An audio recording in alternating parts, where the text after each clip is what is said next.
Tadi pertanyaan saya adalah ketika sebetulnya dari DPW, ini contoh yang terjadi di PKB misalnya, mengusulkan Anies Baswedan untuk di Jakarta sebetulnya. Tapi yang dipilih oleh DPP bersama dengan koalisi besar Kiples adalah calon yang lain. Apakah ini sebuah pelajaran buat PKB?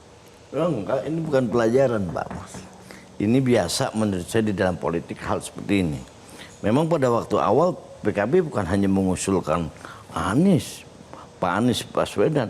Kita mengusulkan banyak, misalnya pada waktu itu Ketua DPRD yang lama, Pak Prasetyo, kita usulin Anies Pras, ini semua. Dan bukan hanya Pak Anies. Tapi bukan RK juga? Dan kita memang tidak pernah mengusulkan RK. Nah, karena memang dinamika politik yang ada, pada waktu itu keputusan MK belum ada. Dan keputusan MK ini kan di akhir. Di akhir setelah kita sudah memutuskan ke Pak RK, andai kata pada waktu itu PKB putusan MK itu lebih cepat, mungkin PKB lain cerita. Iya, ya. Bisa mengusung sendiri ya. Bisa mengusung sendiri. Tapi Bang Hasbi, kenapa sekarang buntutnya ketika sudah ada hasilnya, kemudian PKB mengusulkan atau sedang mengkaji usulan bahwa gubernur pada akhirnya nanti dipilih DPRD saja. Kenapa pada akhirnya sekarang itu yang muncul sebagai ekses dari pilkada ini? Karena tadi yang diomongkan Bang Toto kan jelas, Bang Yunarto, bahwa efek dari pilkada secara langsung ini rusak di masyarakat. Rusaknya gimana? Satu, di salah satu contoh misalnya dulu pada tahun 2017 bagaimana ributnya di DKI Jakarta. Ini kan adanya anak ngaba, adanya ahoker. Ini kan disebabkan karena konflik di pilkada pada tahun 2017. Itu yang pertama. Dan yang kedua, pilkada secara langsung itu memakan biaya yang sangat besar. Coba bayangkan, mungkin satu calon mungkin bisa menghabiskan puluhan miliar. Kalau setelah dia jadi itu imannya kuat atau tidak untuk tidak berbuat macam-macam, kan seperti itu. Lebih bagus menurut saya kita ikut Undang-Undang 45 lah sudah. Kembali ke DPRD. Dari PKS bagaimana Bang Mardhani? Apakah juga akan sepakat untuk mendorong kajian bahwa gubernur dipilih DPRD saja? Sebagai ekses dari rendahnya partisipasi pemilih di Pilkada Jakarta atau banyaknya persoalan di Pilkada serentak? Sebetulnya gini Zilvi, di 2024 ini catatannya di Pilkada 2024. Ini kan Pilkada serentak terakhir. 2015 Pilkada 2017, 2018, 2020, tadi 2024. Di 4 pilkada ini partisipasinya bagus. Bagus. Di sini ada catatan. Beberapa tadi Toto sampaikan lah ada semacam pengkondisian.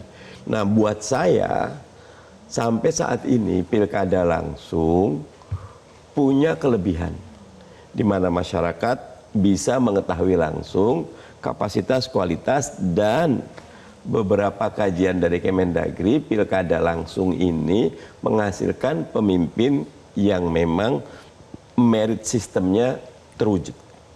Tetapi yang Bang Hasbi tadi bilang ada ekses, pasti ada. Pilihan manapun pasti ada kelebihan dan manfaat dan mudaratnya. Kalau saya sampai saat ini pilkada langsung tetap yang terbaik, tetapi waktunya jangan dekat. Di beberapa kajian teman-teman yang menekuni kepemiluan memang sesudah Pileg Pilpres yang intens, kemudian tiba-tiba pilkada, conscious mind-nya masyarakat tuh, aduh, udah capek gitu loh. Baik. Dan kita belum, contohnya gini, sekarang orang lagi sibuk sama Pak Prabowo, sibuk sama menteri-menteri, sibuk tiba-tiba ada hajatan itu kecepatan. 2 tahun sesudah itu sekalian nanti kalau midterm lah kalau di Amerika, biar menghukum.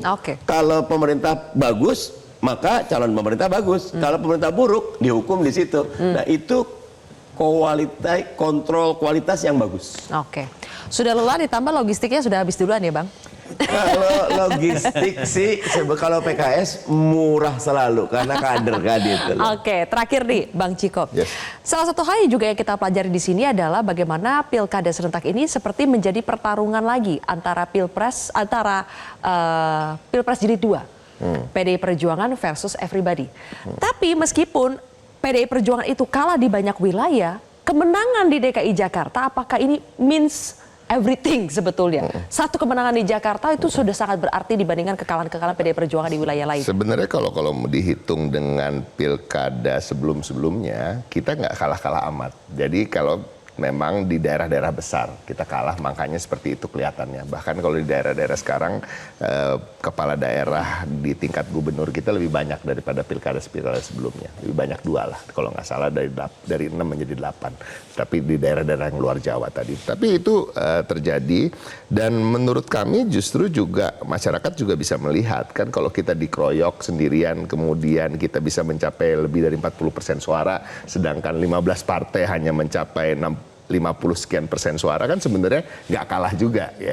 Intinya kan ini satu partai melawan everybody tadi. Tapi pada prinsipnya nggak juga terjadi di semua daerah. Banyak di daerah-daerah juga kita bersama dengan PKS juga ada, bersama dengan PKB juga banyak. Tapi daerah-daerah yang besar begitu. Tapi saya ingin mengomentari sedikit terkait dengan tingkat partisipasi tadi ya, boleh ya. Tingkat partisipasi tadi itu juga hukuman bagi Jakarta yang tadi disampaikan oleh Toto. Tapi yang belum dimention adalah tadi, selain ada desain yang memang sebenarnya tidak mencerminkan keinginan masyarakat, kalau kita ingat kan juga nama-nama yang muncul dengan angka elektabilitas tinggi tidak bisa mencalonkan, seperti Mas Anies, Pak Ahok, kan hal-hal seperti itu. Nah, memang kedepannya ini menjadi PR bagi partai politik untuk bisa betul-betul meyakinkan masyarakat untuk mendukung calon yang terbaik dari partai. Baik.